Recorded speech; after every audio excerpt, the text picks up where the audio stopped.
사도 바울이 이 로마서를 기록했던 가장 주된 이유는 이 로마 교회 안에 일어났던 논쟁 때문이었습니다. 그 논쟁은 구원에 이르는 방법이 무엇인가 하는 것이었는데, 이 로마 교회에 있던 유대계 그리스도인들은 여전히 그들이 목숨처럼 여기며 지키고 있던 그 율법과 또 할례, 그 모든 것들을 그들을 구원으로 이른다라고 주장했습니다. 그래서 겉으로 드러나는 어떤 선행이나 또 율법을 잘 지키는 그들의 행위가 결국 그들을 구원받게 한다라고 생각했는데, 사도 바울은 그게 아니라고 지금 말하고 있습니다.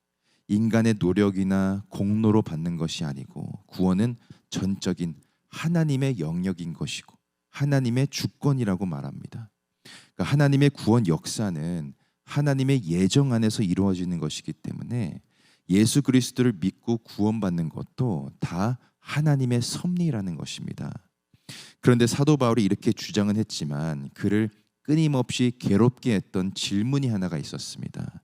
그것은 구약을 통해 알 수 있는 하나님은 특별히 이스라엘 백성들을 특별히 택해 주시고 애굽에서 인도하여 내어 주시고 또 불기둥과 구름기둥으로 약속의 땅인 가나안으로 이스라엘을 인도하시면서 특별히 그들을 끊임없이 보호하시고 또 지키신 하나님이신데, 왜 하나님이 택한 이스라엘 백성들 중에 구원받지 못하는 자들이 있는 것인가?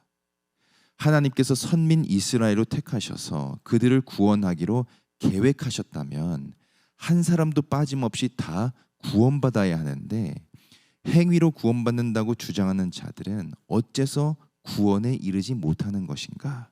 이 질문이 바울을 괴롭게 했습니다. 그런데 시대적인 상황을 바라보면서 끊임없이 기도했던 사도 바울이 깨닫게 된 것이 있었는데, 그게 무엇냐면 하나님의 계획은 이스라엘뿐만 아니라 이방 나라까지도 다 구원하는 것인데, 그러기 위해서는 이 복음을 배척하는 완악한 이스라엘 백성들이 필요했다는 것입니다.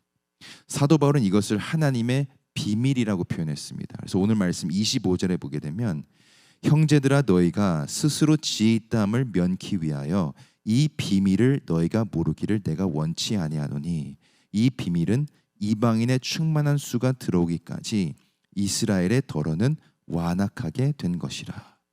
네, 보시면 비밀이라는 표현이 나오는데, 여기서 나오는 이 비밀을 원어로 보게 되면 하나님의 신비한 섭리라고 되어 있습니다.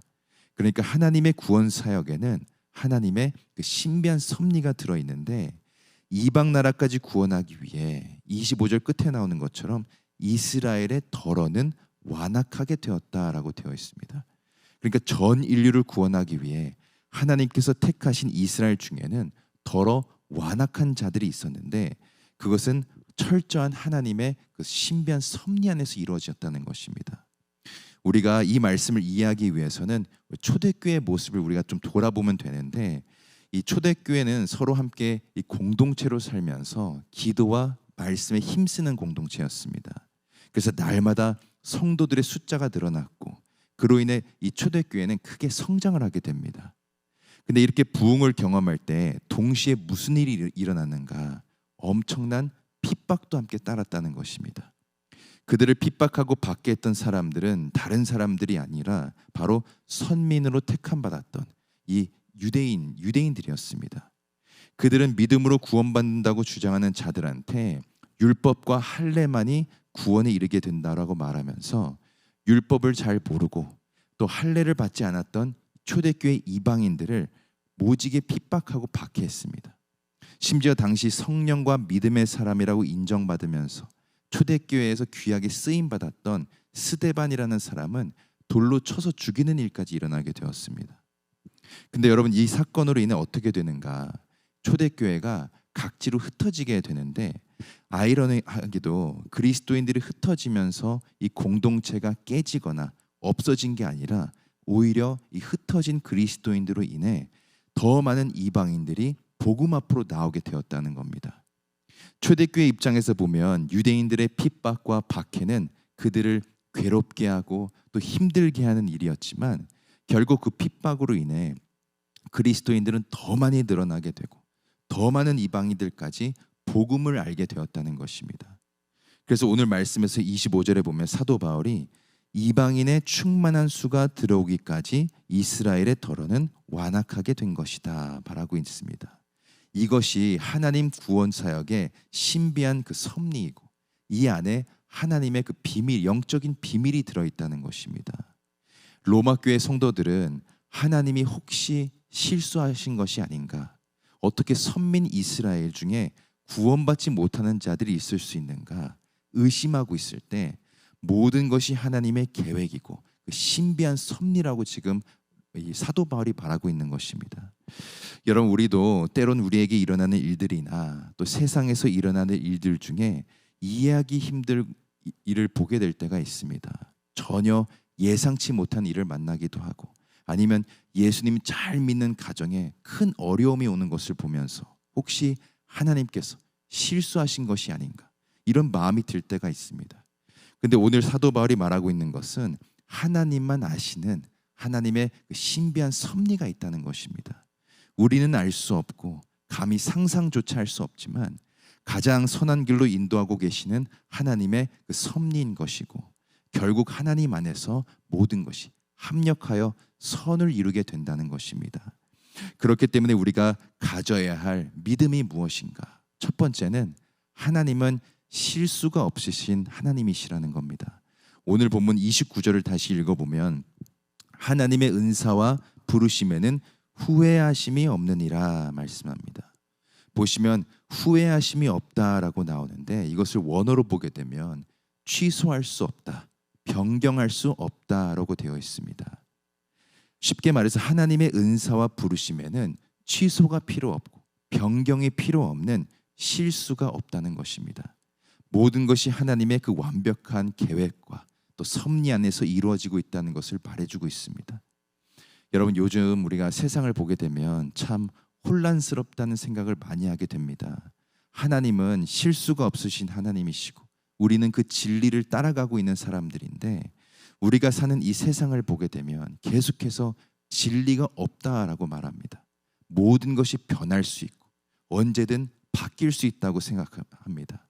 그래서 어떤 사람은 자기는 원래 여자로 태어나야 될 사람이었는데 남자로 태어났다고 말하면서 아예 성을 바꾸는 수술을 하기도 하고 점점 진화하고 있는 인간이 결국 신처럼 될 거라고 말하면서 인간을 만든 것은 신의 실수라고 말하는 사람도 있습니다. 근데 여러분, 이 세상을 창조하신 하나님은 절대로 실수가 없으신 분이신 줄로 믿습니다. 하나님이 세상을 창조할 때를 우리가 돌아보게 되면 철저하게 하나님이 정하신 그 질서 안에서 창조되었다는 것을 볼 수 있습니다. 그렇기 때문에 우리가 우리를 창조하신 이유도 그렇고 우리에게 일어나는 모든 일도 실수가 없으신 하나님의 그 섭리인 것이고 모든 것이 하나님의 뜻인 것입니다.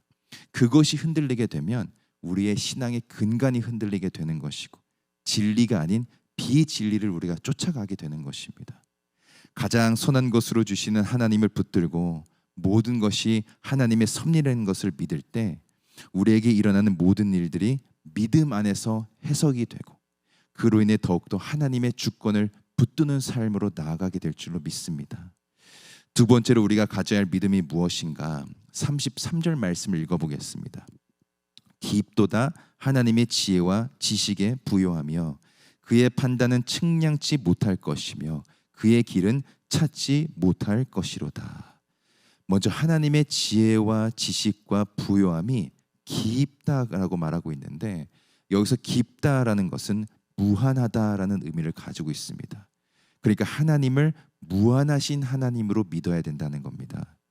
우리가 신앙생활하면서 하게 되는 큰 실수 중에 하나가 뭐냐면 무한하신 하나님을 유한한 우리의 생각으로 판단하려고 할 때가 있다는 겁니다. 나에게 왜 이런 일이 일어날까? 이런저런 이유에 대해서 우리가 판단하려고 하고 자꾸만 나의 생각으로 하나님을 판단한다는 것입니다. 근데 오늘 말씀해 보니까 33절에 그의 판단은 측량치 못할 것이며 말하고 있습니다. 우리가 하나님의 판단을 감히 헤아릴 수 없고 미루어 짐작할 수 없다는 겁니다. 하나님은 무한하신 하나님이시기 때문에 유한한 우리의 생각으로는 절대 판단할 수 있는 분이 아니십니다. 또 이어서 보면 그의 길을 찾지 못할 것이로다. 여기서 말하는 길은 방법, 방식 등을 의미하는데 하나님께서 우리에게 행하시는 그 방법이나 아니면 방식들은 절대로 우리가 판단할 수 없다는 겁니다. 쉽게 말해서 우리가 믿는 하나님은 우리의 그 좁은 생각 안에 가둘 수 있는 분이 아니시고 우리의 생각이나 판단을 뛰어넘어 역사하시는 분이 바로 우리가 믿는 무한하신 하나님이시라는 것입니다. 마지막으로 우리가 가져야 할 믿음은 마지막 절인 그 36절에 나오는데 다시 한번 읽어보면 이는 만물이 주에게서 나오고 주로 말미암고 주에게로 돌아감이라 영광이 그에게 세세에 있으리로다. 아멘. 먼저 뭐라고 나오냐면 만물이 주에게서 나온다라고 말씀합니다. 그러니까 만물의 근원이 누구인지 어디서 나오는지를 말해주고 있습니다.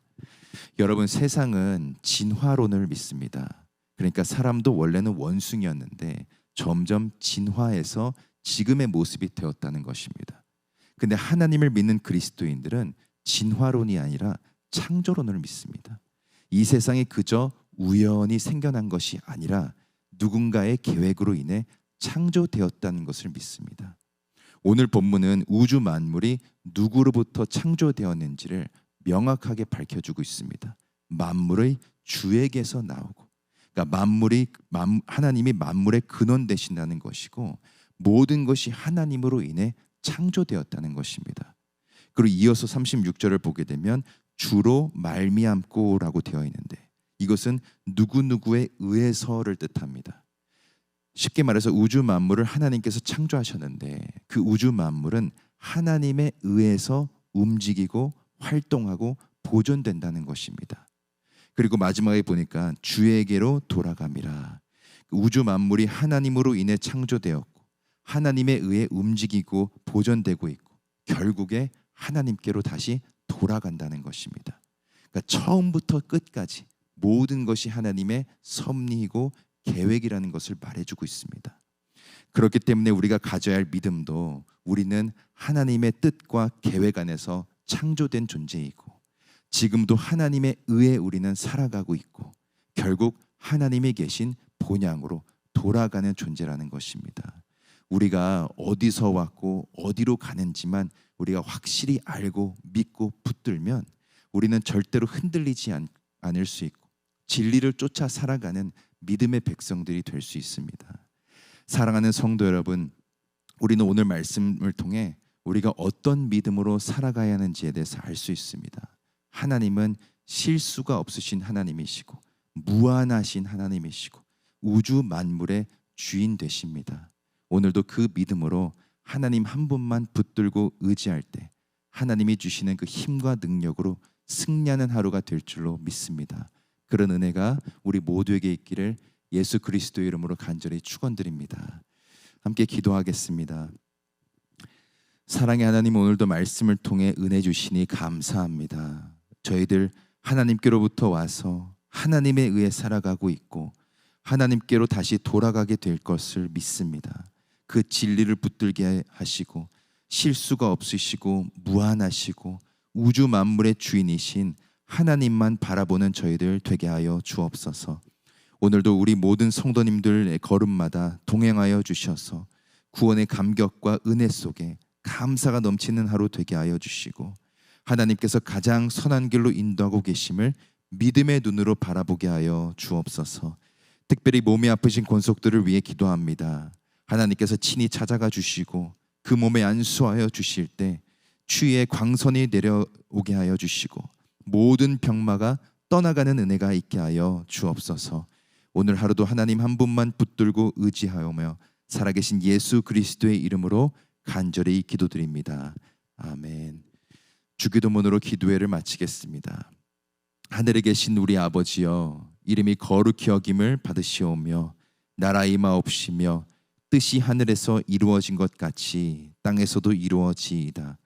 오늘날 우리에게 이루어할 양식을 주옵시고 우리가 우리에게 죄진 자를 사하여 준 것 같이 우리 죄를 사하여 주옵시고 우리를 시험에 들게 하지 마옵시고 다만 악에서 구하옵소서. 대개 나라와 권세와 영광이 아버지께 영원히 있사옵나이다. 아멘.